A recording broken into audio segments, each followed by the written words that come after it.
Então, eu quero... Mas ser comentarista é brabo também, que é fácil de falar uma merda ali, pelo menos... Eu fico vendo que assim, o caralho, maneiro essa colocação que o cara fez. O Galvão, ele bota a maior pressão, né? Porque o Galvão começa a parada ali, ele fala, sei lá, o jogador tal tá mal, entendeu? E aí, o que você acha aí, cara? O que você acha? Tu, caralho, e agora, mané? Eu acho que ele é um bananão. Não, tipo, hoje a polêmica do dia é o áudio vazado do Galvão, né? Vocês devem estar acompanhando o negócio do Neymar. E você tem que tomar muito cuidado, porque é muito legal estar dentro da Globo, como vocês que são uma referência de podcast, mas você vira um canhão, né? Tudo que você fala tem uma repercussão muito grande, pro bem e pro mal. Então você tem que pensar muito antes de emitir uma opinião e uma coisa que eu sempre procuro trazer pro meu comentário é não esquecer que eu fui um deles, que eu fui jogador. Eu sei o quanto dói uma crítica, eu sei quanto machuca a tua família, porque a gente cria uma casca, você tá acostumado. Eu comecei com 5 anos de idade, então quando você chega no profissional, você passou por tanta coisa que a crítica, por mais maldosa que seja, ela não te ataca. O que te machuca é na hora que você vê teu filho, que você vê tua mãe, que você vê tua esposa sofrendo por causa de um comentário maldoso. Eu não faço isso. A minha crítica sempre é muito respeitosa. Eu tenho que fazer, porque eu sou comentarista, sou pago para isso. Agora, eu não preciso falar que o Igor é uma porcaria e que não merece vestir a camisa do Flamengo. Eu posso dizer que hoje ele não está num dia bom e que talvez fosse importante uma substituição para mudar um pouquinho o jeitão de jogar. É a forma que eu procuro tratar, não esquecendo que antes do jogador tem um ser humano e ele tem família e eles ficam chateados, sim. E hoje em dia, tipo, a internet trouxe muitas coisas boas, mas assim, lá no passado a pressão era diferente, né? Porque hoje é todo momento, todo lugar, você não tem um segundo de paz, né? A não ser que você desligue tudo, né? E é difícil desconectar hoje em dia. Os caras criticam o Neymar, né? Demais, né? E tantos jogadores, foi pra noite, tá na balada... você foi... Deixa eu só te explicar uma coisa. Eu fazia as mesmas coisas que eles fazem. A única diferença é que não existia câmera no celular. É só essa a diferença. A gente aprontava, a gente dormia tarde, a gente pegava a mulher, a gente às vezes discutia com o torcedor. É tudo igual. Não mudou. O que mudou é que hoje você tem mais acesso à informação, você tem acesso às imagens, e hoje aconteceu aqui em São Paulo ou lá no Catar... Em um clique você tem acesso a tudo que está acontecendo. Essa é a única diferença. E aí existe uma mudança de comportamento que eu acho que os jogadores têm que ter noção da imagem que eles têm e do alcance que ela gera e tomar um pouquinho mais de cuidado. Mas esse cuidado tu acha que passa por se privar mais ainda? Tipo, eu fico bolado com esse lance de nego pegar muito no pé do Neymar, porque o Neymar é a estrela que é e tal. Mas, pô, é meio desumano até, porque, porra, ele não faz nada da vida dele, ele é obrigado a ser uma máquina de jogar futebol. Então, assim, pra ele tomar mais cuidado, acho que só se privando mais ainda da vida pessoal. Então tem uma linha aí difícil pra caramba. Difícil. De o que eu vou fazer aqui e correr o risco de me expor, ou...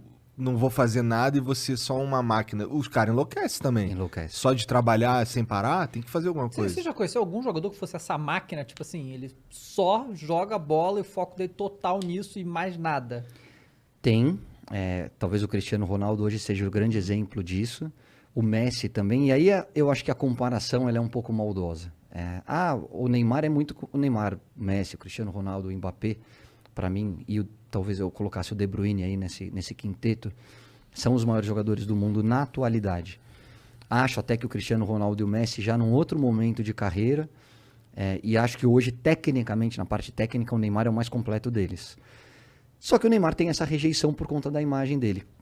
Olha o que o Cristiano Ronaldo e o Messi fazem e o que o Neymar faz. Cara, os dois são casados, com um filho constituído, e o Neymar é solteiro. Você solteiro tem um comportamento diferente da vida de casado. O Neymar faz algumas bobagens? Faz. Se expõe? Se expõe. Cara, mas é isso. Você não... Talvez, cada um... Você tem que encontrar o equilíbrio. Da mesma maneira que eu falei, cara, eu encontrei o equilíbrio na minha vida em relação ao meu trabalho e ao crescimento dos meus filhos. O Cristiano Ronaldo e o Messi, talvez eles tenham... Hoje eles se privem de muito desse lado social. Por quê? Porque eles já estão no final da carreira, já estão num outro momento. O Neymar, eu vou te falar, eu conheço um Neymar que muita gente não conhece, tá? O Neymar pai, que trouxe a família para morar, da ex-esposa para morar em Paris para ficar perto do filho, que tem uma fundação que gera emprego, que gera oportunidade e que durante a pandemia não demitiu nenhum funcionário e todos eles tem as questões dos patrocínios, mas que paga do bolso dele. Então, assim, tem muita coisa legal que o Neymar faz. Pô, quando ele fizer bobagem, critica, mas também mostra o lado legal. A gente só critica. A gente chega numa Copa do Mundo e essa é a minha maior reclamação em relação à imprensa. Cara, cada um vai olhar pro seu umbigo e defender o teu país. A gente não. A gente aponta o dedo e mata o Neymar. Ah, porque ele é cai-cai, porque ele tá isso, porque ele tá... Cara, você não vê os caras da França fazendo isso com nenhum jogador da França, da Itália, da Inglaterra. Cara, a crítica, ela é construtiva. Mas eu acho que você tem que ter um certo discernimento, tem um limite. E eu acho que no caso do Neymar, as pessoas passam do limite. Volto a dizer, muitas vezes ele dá mole. Muitas vezes ele bate de frente de uma maneira que ele não deveria. E uma vez eu falei, cara, você vai ficar chateado comigo, você pode não gostar do que eu te falar, só que um dia você talvez dê importância. Você está errado por causa disso. Isso vai te prejudicar. Eu estou do outro lado. Hoje eu sei como funciona a cabeça da imprensa. Cuidado. Ele falou, beleza. Ficou uma semana, 10 dias sem muito contato, mas talvez ele tenha registrado essa informação. E com o passar do tempo ele sabe que eu falei para o bem dele. Talvez tenha entrado por um ouvido e saído pelo outro, não sei. A forma como ele digeriu o meu comentário, eu não estou dentro da cabeça dele, nem convivo com ele para saber. Mas eu, como amigo, eu acho que eu precisava falar. Eu falei. Ele é um menino, ele não é mais um menino, ele já tem quase 30 anos de idade. Ele é responsável por tudo aquilo que ele faz. Eu só acho que a gente precisa entender um pouquinho mais esse outro lado. Eu não falo do extracampo. Eu não quero saber se ele foi pra noite, se ele pegou duas ou três, se ele tá no carnaval. Eu quero saber se dentro de campo ele tá funcionando, ele tá performando. Se ele tá fazendo, o que ele faz fora de campo é problema dele. No domingo, teve jogo, né? Que inclusive ele não foi muito bem, né? Saiu uma entrevista dele, né? Falando que ele talvez a próxima Copa seja a última dele, né? E aí todo mundo, meu Deus, mas por quê, sabe? Tipo, é bem óbvio, porque se você olhar como que se lida as coisas, né? É muita pressão, né, cara? Tipo, ele ganha lá os milhões e tudo e tal, mas ele continua sendo um ser humano, cara. Ele não é uma máquina, é muita pressão. É a coisa assim que... E ele não tem só a pressão de ser esse jogador gigante, mas ele ser, tipo, a única esperança que o Brasil pode ter na Copa do Mundo. É só ele, sabe? Ele tem que carregar tudo, né? Então não é uma coisa fácil de lidar. Eu concordo também que, tipo... vai cometer erros, acontece, mas eu acho que é muito acima do normal como a figura Neymar é perseguida, né? Não me surpreendeu, porque a gente já sabia que ele estava cansado, tá? Mentalmente cansado. Externar isso dá essa repercussão toda, mas a gente sabe o quanto ele está incomodado com todas essas perseguições, principalmente... Eu sempre falo isso, o jogador sabe quando ele jogou mal. O Neymar saiu do jogo contra a Colômbia, ele sabe que ele não foi bem, ele sabe que ele tomou decisões erradas, ele sabe que ele joga muito mais do que ele jogou. A minha função como comentarista é dizer exatamente isso. O Neymar hoje não está bem. O Neymar hoje deveria ter sido substituído, mesmo que seja difícil tirar o craque do time, porque até o craque tem os seus dias ruins. Ponto. Mas a gente sabe como ele está cansado em relação a tudo isso que a gente está conversando, que são conversas de WhatsApp, enfim. O que eu gostaria muito é que a pandemia trouxesse um pouquinho mais de reflexão em relação a esse tipo de análise, entendeu? Que a gente olhasse com o mesmo carinho que a gente olha para Simone Biles, na hora que ela pede para não disputar tantas provas onde ela é a favorita de todas, e gera uma discussão. Vamos olhar com esse mesmo lado humano para o Neymar também. Né? Vamos olhar para todos eles da mesma maneira, porque são atletas de altíssimo nível, estão entre os maiores de todos os tempos, recebem para isso, tiram proveito do talento deles, ninguém está falando que são coitadinhos, não é nada disso. Mas não vamos esquecer que antes do ser humano, antes do atleta, existe o ser humano. E que ele é passível de erro. Vai ter o dia ruim do Neymar, como teve o dia ruim do Messi, como teve o dia ruim do Cristiano. Todo mundo um dia falha. E aí, no dia da falha, tem aqueles que vão pisar na tua cabeça e aqueles que te derem a mão. Isso é construção. Hoje eu, como comentarista, tenho alguns posicionamentos diferentes da maioria, tá? Então a imprensa sempre fala, vocês vão ouvir direto e aí quando pedem minha opinião eu fico contrário a eles. Eles falam, porque hoje o treino é tudo fechado. A Itália abre. A Inglaterra abre. O Manchester City abre. Só a imprensa quer que abra. E aí na hora que você divulga, você está dando arma para o seu adversário. Então por que precisa abrir? Porque as relações são muito diferentes. São mesmo.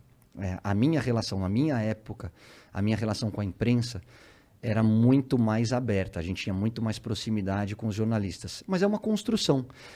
Por que o jogador é emitido? Você já se perguntou por que ele não quer falar com você? Cara, eu converso com os jogadores. Quando eu preciso ligar para algum deles, eles me recebem com o maior prazer do mundo. Isso é construção. Porque talvez eles me recebam porque eles sabem que quando eles vão mal, eu falo que eles vão mal. Mas eu não piso na cabeça deles. Então, hoje, talvez aqueles que se queixam são os primeiros a dar porrada nos caras. E aí depois você quer uma exclusiva. Pô, na hora que você teve a oportunidade, você pisou na cabeça dele. Agora você quer uma exclusiva? É ação e reação. Você planta, você colhe. Se você não foi legal, por que o cara tem que ser legal com você? Ah, porque... bate, você tem que dar a outra face. Tem que dar o caramba, meu. Se você bateu, você vai apanhar. É simples assim. Esse lance que você tá falando é importante pra cacete, porque quando a gente conversou com o Dani Alves aqui, teve uma galera que ficou chateada. Porra, tu ficou tentando falar com ele há um tempão. Porra, mas você só chama o cara pra esculachar o cara, pô. Ou você esculacha o cara pelas costas o tempo inteiro, e na mídia, e não sei o quê, não sei o quê. O cara vai querer falar contigo? Eu não vou querer falar com um cara que fica me esculachando o dia inteiro, a vida inteira. Então, você tá falando aí, total, faz sentido demais. Outra coisa que incomoda demais os jogadores, e me incomodava, e eu já fui vítima como comentarista, tá? Às vezes você faz uma linha de raciocínio com começo, meio e fim. Como as que a gente tá conversando espontaneamente. Só que você vender a matéria, você precisa ter clique. Uhum. E aí você tira do contexto uma frase, transforma em manchete, e aí aparece lá. Vou dar o exemplo do Daniel Alves. Daniel Alves detona o São Paulo. Uhum. Cara, você já está induzido a ler a matéria com raiva do Daniel Alves para o São Paulino. Na hora que você lê, a matéria é completamente diferente. Aí você fala, por que ele pôs essa manchete? Para ganhar clique. Okay. Agora, você desconstruiu toda a tua linha de raciocínio. Muita gente nem lê a matéria, lê só o título. Sim. E aí passa uma informação para o público mentirosa. Isso magoa demais o atleta. Aí o cara não quer falar com você. Uhum. E aí você fica incomodado porque ele não quis falar com você. Pô, na hora que você teve a oportunidade, você não foi legal com ele. Tem esse negócio que você falou do treino fechado, treino aberto, acontece em várias situações. Tipo assim, o Renato Gaúcho, por exemplo, ele fala que ele não gosta, quando em entrevista coletiva, de falar sobre tática.